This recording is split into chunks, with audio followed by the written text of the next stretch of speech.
우리가 잘 아는 아프리카의 선교사 많이 있겠지만 그 중에 대표적인 선교사라고 한다면 아마 리빙스턴을 얘기할 거라고 봅니다. 이분이 한 16년간 정글의 고독과 싸우면서 열심히 선교를 했습니다.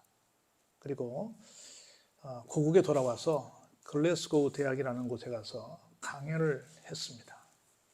근데 그때 한 학생이 우리 강연하고 나면 질문 받잖아요. 이런 질문을 했습니다. 그렇게 고생스럽고 고독한 환경에서 어떻게 16년간을 사실 수 있었습니까? 라고 질문을 하니까 리빙스턴 선교사는 서슴지 않고 이렇게 대답했습니다. 말씀에 내가 너희를 고아와 같이 버려두지 아니하고 내가 세상 끝날까지 항상 너희와 함께 있겠다고 말씀하신 내용을 기억하면서 나로 하여금 신음이나 불평 대신 찬송을 부르게 하셨고 또 하나님 앞에서 이렇게 살아갈 때 날마다 승리의 날들을 허락해 주셔서 내가 그 세월 동안 잘 지낼 수 있었노라고 이렇게 답변을 했습니다. 설 명절에 여기저기서 이런 말들이 나옵니다. 차라리 명절이 없었으면 좋겠어. 이런 말들을 합니다. 특별히 이 근자에는 나홀로 가족들이 너무나 많아서 이런 사람들은 더더욱 또 그런 마음들을 많이 갖고 있지 않나 하는 생각이 듭니다. 특별히 이제 명절 연휴를 통해서 오늘 내일까지도 계속 명절 연휴인데 부모님 대신 형제들을 찾는 것 대신 해외로 여행을 떠나는 사람들이 많다는 뉴스의 보도를 들으면서 야, 나와는 동떨어진 삶을 사는 사람들이네 이런 생각을 하면서 더욱더 좀 마음에 좀 불편함을 갖는 사람들이 적지 않지 않나 하는 생각을 해봅니다. 그럼에도 불구하고 어떤 경우에도 주님은 나와 함께 계심을 믿고 오늘 리빙스턴이 고백했던 것처럼 주님이 나를 고아처럼 버려두지 아니하시고 땅끝까지 함께 하시는 분이시구나 이걸 믿으시면서 다시 한번 용기와 위로를 얻는 복된 이 명절이 되시기를 주의 이름으로 축복합니다. 오늘 본문은 여러 가지로 설명할 수 있겠지만 특별히 크게 제목을 단다고 한다면 한 3가지 정도 내용을 우리에게 전해주고 있습니다. 이 내용을 잘 정리해보는 의미 있는 시간이 됐으면 좋겠습니다. 아시다시피 오늘은 주님께서 변화산이라고 하죠. 변화산이 어떤 산인지는 잘 모릅니다. 단지 그냥 정확하게 어떤 산인지 모르지만 예수님께서 그곳에서 아주 영광스러운 모습으로 변화되셨기 때문에 그냥 그 제목을 따서 그 산 이름을 변화산이라고 명명하는데 그래서 지금은 그런 기도원을 제가 못 들어봤는데 옛날에는 변화산 기도원도 있었어요. 기도원 이름 중에 그런 기도원 그런 이름처럼 그런 변화산에서 있었던 일을 잠깐 우리에게 소개하기도 하고요. 또 하나는 예수님께서 기도하시다가 갑자기 무슨 생각이 드셨는지 질문을 기도를 마치고 나서 하십니다. 사람들이 나한테 뭐라고 얘기들 하고 있느냐라고 하는 그런 여러 가지 얘기를 하면서 순서대로 말하면 기도에 대한 얘기를 조금 해볼 거고 예수님에 대해서 우리의 생각이 어떻게 될 것인가를 보고 또 변화산에서 어떤 일이 있었는가를 조금 살펴보시면서 함께 은혜를 나누고자 합니다. 먼저 한번 볼까요? 18절에 이렇게 시작합니다. 예수님께서 따로 기도하실 때에 제자들이 주와 함께 있더니 물어 이르시되 무리가 나를 누구라고 하느냐로 오늘 본문의 말씀이 시작이 됩니다. 따로 기도하실 때 예수님께서 한적한 곳에 새벽 미명에 이렇게 예수님의 흔적을 보면 따로 이렇게 기도하시는 적이 많이 계셨습니다. 우리 한국 교회의 좋은 문화, 좋은 어떤 에너지라고 한다면 제가 볼 때는 합심 기도가 아닐까 하는 생각이 듭니다. 모여서 막 뜨겁게 통성으로 기도하는 합심 기도는 굉장히 잘하고 있다. 저는 그건 세계 어디 가도 아마 뒤떨어지지 않을 것이다 라는 생각을 해봅니다. 우리도 주일 낮 예배를 제외하고는 찬양 예배 때, 수요 기도회 때, 금요 기도회 때, 예배 때마다 모여서 합심 기도 하잖아요. 2-3 사람이 모여서 기도하면 하나님께서 틀림없이 들어주신다고 약속하셨기 때문에 그거 믿고 우리가 열심히 기도하는데 그런데 따로 나 홀로 기도하는 것은 조금 소홀히 하지 않을까? 그건 좀 힘들어하지 않을까? 한 1분만 기도하라고 해도 막 혼자서 그 시간을 못 버티는 그런 사람들이 많지 않을까 하는 생각을 좀 해보기도 합니다. 그래서 우리가 합심기도 굉장히 중요합니다. 해야 됩니다. 그런데 동시에 따로 예수님처럼 따로 예수님 하나님과 독대하는 시간을 좀 갖는 사람이 됐으면 좋겠다. 나는 이 명절에 얼마나 지금 여러모로 소란스럽습니까? 이때 조금이라도 하나님과 개인적으로 대화를 나눌 수 있는, 따로 기도하실 때 하는 말씀처럼 그런 기도의 시간을 갖는 게 좋겠다. 기도는 뭐 굉장히 많은 걸로 설명할 수 있지만 두 가지만 말한다면, 하나는 당연히 우리는 연약한 존재이기 때문에 나를 도와달라고 하는 나의 필요를 요청하는 것이 첫 번째 기도의 목적이겠죠. 두 번째는, 더 중요한 것은, 성숙한 기도는 뭐겠어요? 하나님께서 나에게 어떤 계획을 갖고 계신가, 무슨 말씀을 하시는가, 하나님의 뜻을 듣는 시간이겠죠. 그 외에도 많이 있겠지만 저는 크게 둘로 봅니다. 그 중에 한 가지인 후자에 말씀드렸던 하나님의 뜻을 깨닫는 시간으로 기도를 할 때는, 물론 합심기도 시간에도 가능하긴 하지만, 가능하면 고요히 1대1로 기도하는 시간을 통해서 하나님께서 하시는 말씀을 듣는 우리 모두가 되기를 주의 이름으로 축복합니다. 혼자서 기도를 하셨어요. 기도를 하시고 난 다음에 그 제자들이 있으니까 물으십니다. 얘들아, 내가 갑자기 궁금해졌다. 사람들이 나한테 뭐라고 하냐? 이렇게 묻습니다. 그랬더니 예수님께서 뭘 기대하셨겠어요? 내가 이 정도 열심히 천국을 선포하고 가르쳤으면 사람들이, 아, 이분이 우리가 진짜 믿고 따라야 될 길과 진리와 생명이 되신 우리의 구세주시다 라고 사람들이 좀 인지하고 그렇게 고백해 주기를 기대하시면서, 사람들이 나한테 어떤 생각을 갖고 있니? 나를 뭐라고 부르고 있니? 라고 지금 묻고 계십니다. 그랬더니 사람들이 이렇게 말합니다. 예, 여러 말이 많습니다. 무슨 말인데? 한번 얘기해봐. 그랬더니, 예, 조금 전에 가장 이 당시에 큰 스타였던 세례 요한이 있었지 않습니까? 이 양반이 다시 조금 전에 돌아가셨잖아요.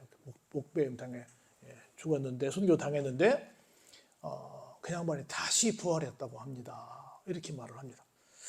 그래, 또 뭐라고 그러는데, 구약을 얘기하면 크게 뭐 처음에 율법서가 있고 중간에 시가서가, 역사서가 있고 시가서가 있고 예언서가 있는데, 사람 등장인물로 따진다고 한다면 율법의 대표격인 모세가 있고 선지서의 대표격인 엘리야가 있는데, 선지자 중에 가장 강력한 힘을 발휘했던 그 선지자 엘리야가 환생했다고 말합니다.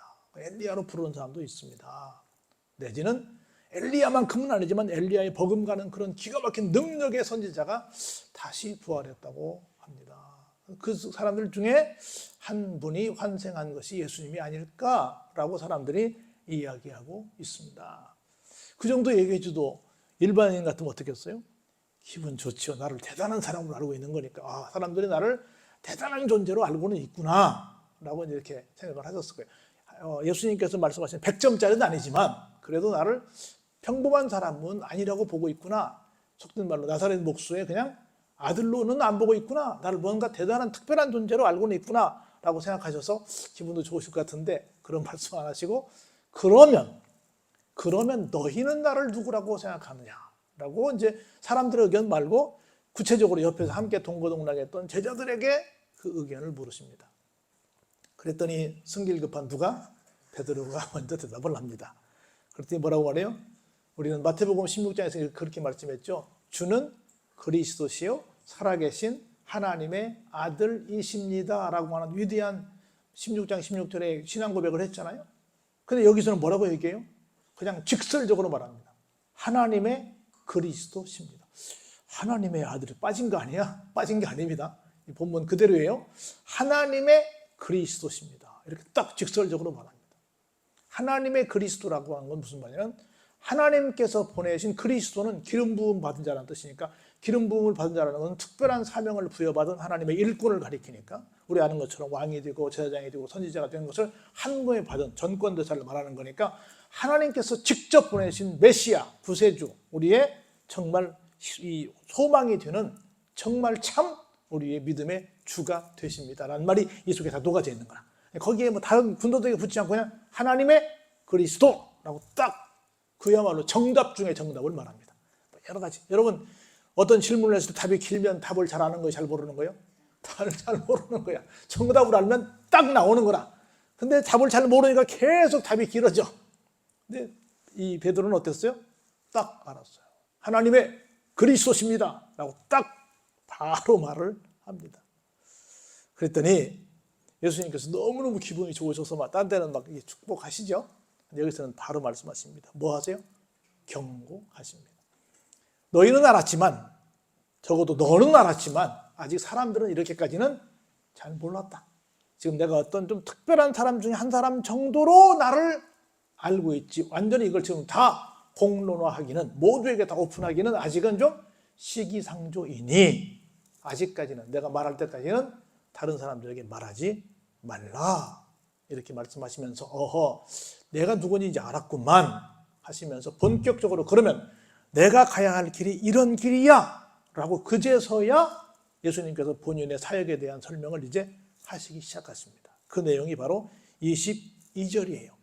뭐라고 말씀하시냐면, 그러면 우리 생각할 때는 그렇지, 내가 바로 그런 존재야, 이제부터 내가 로마를 무너뜨리고 정말 새로운 정부를 만들어서 너희들에게 정말 아름다운 나라를 만들어 선물할 거야, 이렇게 말씀하실 줄 알았어요. 내가 정말 개선장군처럼 승리의 그런 멋진 모습으로 모든 백성들 앞에 서게 될 거야, 이렇게 말씀을 하셔야 수순이거든요. 근데 완전히 반대의 말씀을 하십니다. 뭐라고 말씀하시는 거 볼까요? 이르시되 인자는 예수님을 늘 낮춰 말씀하시는 거예요. 인자가 많은 고난을 받게 될 것이다. 어떤 고난이냐면 장로들과 대제사장들과 서기관들에게 버림받게 될 것이다. 이들은 한마디로 말하면 어떤 사람들이냐면 성경을 누구보다 더 잘 아는 사람들이다라고 말을 할 수 있는데, 그런데 사실은 그렇지 않다는 거죠. 그들이 나를 버려서 나는 뭘 당할 것이다? 죽임을 당할 것이다. 그러나 얼마 후에 3일 만에 다시 부활하게 될 것이다 라고 하는, 본인이 얼마 안 있으면 순환을 당하시고 죽임을 당하시고 그리고 부활의 주인공이 되실 것이다 라는 말씀을 하십니다. 그러면 부활하신 다음에 다시 환생해서 이 땅에 어떤 사람으로 개선장군으로 오신다는 거니까 그런 말씀까지 기대했어요.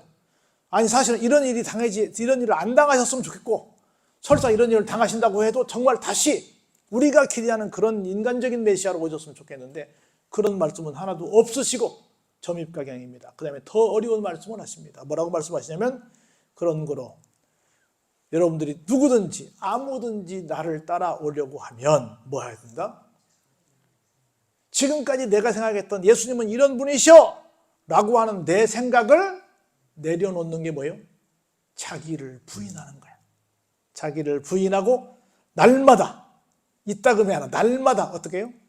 자기 십자가를 지고 내 생각과는 다르신, 내가 방향대로는 안 가시는 엉뚱한 데로 가시는 그분의 길을 어떻게 해요? 따라가야만 한다는 겁니다. 앞에 있는 말씀도 수긍하기 어려운데 뒤에 있는 말씀은 점점 더 수긍하기 어려운 말씀을 하시는데, 어려운 말씀을 하셔도 우리는 그냥 어떻게 해요? 따라가야만 한다는 겁니다. 여러분, 저는 이렇게 한번 생각해 봤어요. 날마다 제 십자가를 지고 예수님을 따른다는 게 뭘까? 이런 얘기가 적절하지 않을까 해서 제가 한 얘기를 찾아봤는데요. 한 여행자가 말과 당나귀 위에 짐을 싣고 먼 길을 떠나게 됐어요. 처음에는 집에만 있다가 먼 길을 가니까 일은 하지만 말과 당나귀가 생각할 때 그래도 집을 벗어나서 구경도 하고 좋다, 갈 때는 또 짐을 싣고 가지, 올 때는 또 그냥 빈게 오니까 우리 편하게 여행 잘 가자 하면서 열심히 재미있게 여행을 떠나게 됐습니다. 도중에 말은 좀 등치가 있어서 덜 지쳤는데 당나귀가 좀 먼저 지치게 됐습니다. 당나귀가 동행하는 말에게 내가 좀 오늘따라 컨디션이 좀 그러네, 좀 힘이 드네, 내 짐을 조금만 좀 네가 지금 대신 좀 지우면 안 되겠니, 너는 지금 힘이 넘치는데 조금만 덜어줘라 라고 정중하게 당나귀가 말한테 부탁을 했습니다. 그랬더니 지금까지 같이 친구 삼아서 뭐 이런저런 얘기하면서 즐겁게 가던 이 말이 단호하게 싫어, 나도 언제 지실지 몰라, 나 안 해. 그리고는 당나귀의 요청을 거절했습니다. 얼마 가지 않아서 어떻게 됐을까요? 당나귀가 지쳐 쓰러져 죽었습니다. 그 짐은 어떡할까요? 버립니까? 아니지. 그 짐을 통째로 다, 아까는 얼마만 받았으면 좋겠어요? 일부만 받으면 되는데 이제는 통째로 모두 다 그 말이 다 짊어지게 됐습니다. 뿐만 아니라 주인이 당나귀 털이 또 탐이 나가지고 당나귀를 그 자리에서 해부를 했습니다. 털을 싹 벗겨가지고 당나귀 털까지 다 말에게 다 엉겨줬습니다. 말은 어떻게 됐을까요? 아까 조금만 더 들어줬으면 좋았을 뻔했는데 정말로 이제는 크게 고생하게 됐습니다. 저는 이 생각을 해보는 거예요. 날마다 제 십자가를 지고 나를 따를 것이니라. 물론 당나귀가 자기 일을 다 했으면 좋겠죠. 근데 내 것만 지고 가는 건 십자가가 아니지. 내 것 말고 누군가의 다른 짐을 조금 더 지어주는 게 뭐겠어요? 십자가겠지.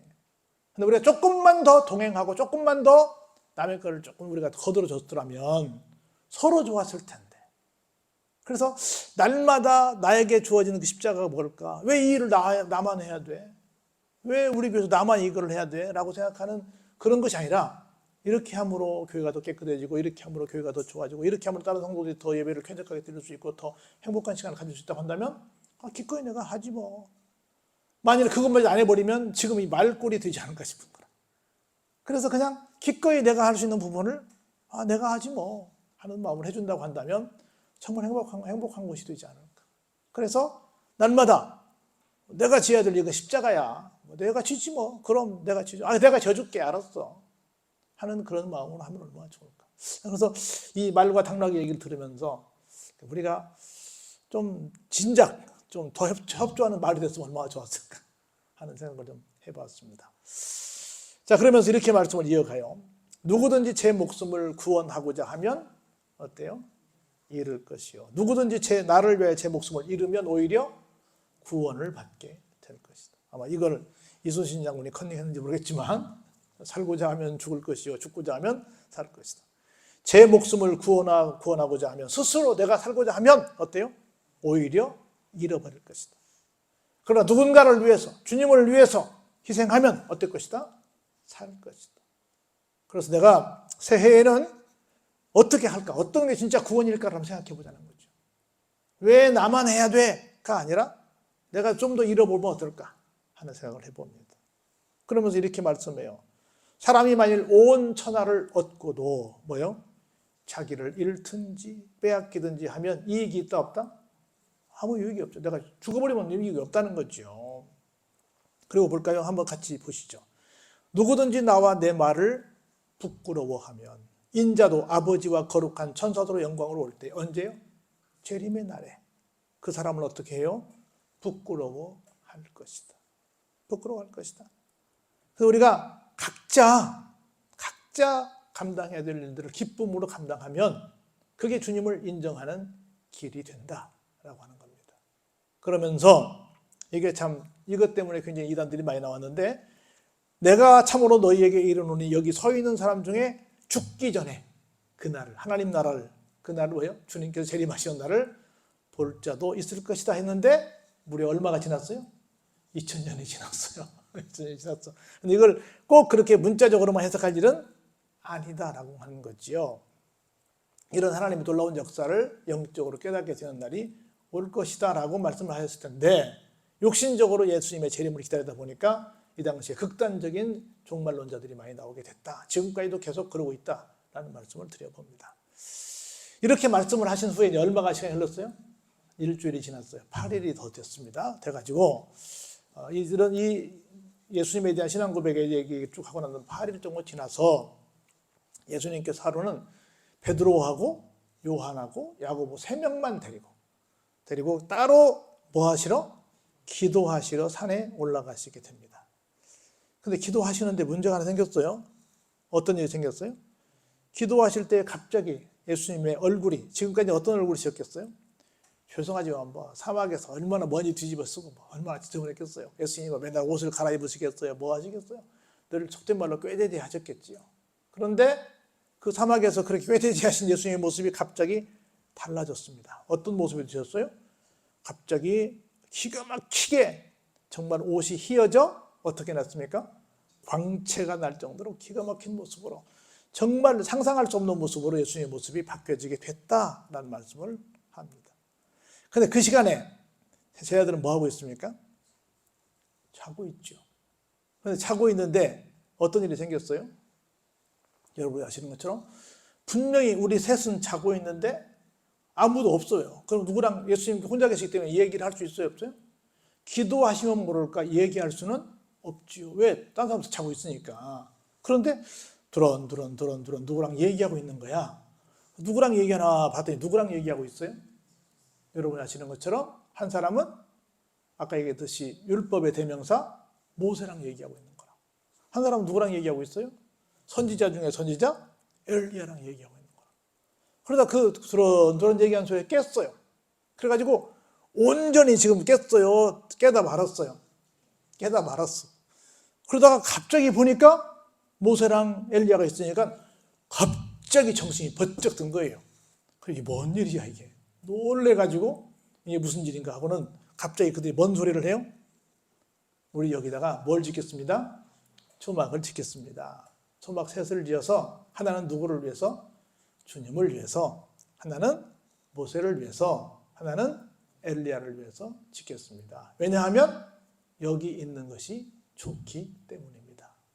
얼마나 좋았으면. 사실은 이 당시에 이 베드로 같은 경우는 장가를 갔어요, 안 갔어요? 장가를 갔어요. 처자식도 있어요. 장모님도 있습니다. 다 자기가 책임져야 될 일이 있고 밖에 내려가서 할 일이 넘칩니다. 아무 생각이 없었던 거예요. 다만 어디가 좋아요? 여기가 좋습니다. 아무 생각이 없이 그냥 여기가 무조건 좋다는 거예요. 그래서 여기다 초막셋을 지어서 여기서 사십시다. 이렇게 제안을 합니다. 그런데 갑자기 무슨 일이 생겼어요? 어디선가 맑은 하늘이었는데 갑자기 구름이 밀려들기 시작합니다. 근데 모두를 다 덮고 말았어요. 뭐라 그래요? 모두를 덮으면서 하늘에서 뭔 소리가 나요? 내가 기뻐하는 자니 너희는 저의 말을 뭐하라? 들으라 라고 하는 누구의 말씀이? 하나님의 말씀이 하늘로부터 구름 속으로부터 들려지기 시작합니다. 어땠어요? 깜짝 놀랐죠. 이게 무슨 얘기야? 하면서 아주 너무 우리로 말하면 정말로 혼비백산했다 라고 말할 정도로 그런 이상한 일이 생겼다라는 말씀을 드릴 수 있습니다. 자, 그러면 우리가 이 말씀을 통해서 뭘 생각해 볼 수 있을까요? 여러분들은 무슨 생각을 드세요? 어떤 생각이 드십니까? 영광 중에 나타나신 그 예수님. 여러분들은 무슨 생각이 듭니까? 자, 36절에 구름 쪽에서 이는 나의 아들이다. 누구다? 내가 나에게 택함을 받은 내가 택한 존재다. 그런 거로 뭐라? 너희는 그의 말을 들어라. 이 말씀은 무슨 말씀일까요? 너희는 그의 말씀만 들어라 라고 하는 겁니다. 조금 더 강력하게 말하면 이 소리가 그쳤더니 이제 나중에는 뭐만 보여요? 금방 있었던 모세도 보이지 않습니다. 그리고 엘리야도 보이지 않습니다. 누구만 보입니까? 예수님만 보입니다. 제자들이 보고 어땠어요? 너무 놀래가지고 그때는 우리가 무엇을 봤는지 무슨 말을 했는지 아무 말도 누구에게도 할 수 없는 그런 정말 꼼짝마라가 된 상황이 된 겁니다. 여기까지 오늘 본문의 말씀이 됩니다. 그래서 우리가 한번 잠깐 맛을 보여준 거예요. 아까 우리 8일 전에 예수님이 누구냐라고 하는 얘기를 무리들의 얘기를 들었고 제들의 얘기를 들었지 않습니까? 그러면서 진짜 우리가 믿고 따라야 될 구세주가 누구시다? 이 예수님이시다라고 하는 것을 잠깐 이 변화산 사건을 통해서 보여주신 겁니다. 그러면서 다시 한번 얘기하는 겁니다. 너희들이 그렇게 고백하는 사람들이라고 한다면 한 가지예요. 내가 택한 나의 아들이니 오직 그분의 말씀만 듣고 따르라라고 하는 겁니다. 그게 내 생각과 같지 않든 상관없이 오직 그분의 말씀만 들으라라고 하는 거예요. 그래서 여러분들이 그걸 기억하시면서 그분이 나에게 어떤 분이 되시냐면 왜 따라야 되냐? 굉장히 많은 얘기를 할 수 있어요. 한 가지만 얘기하면 한번 따라서 해볼까요? 임마누엘.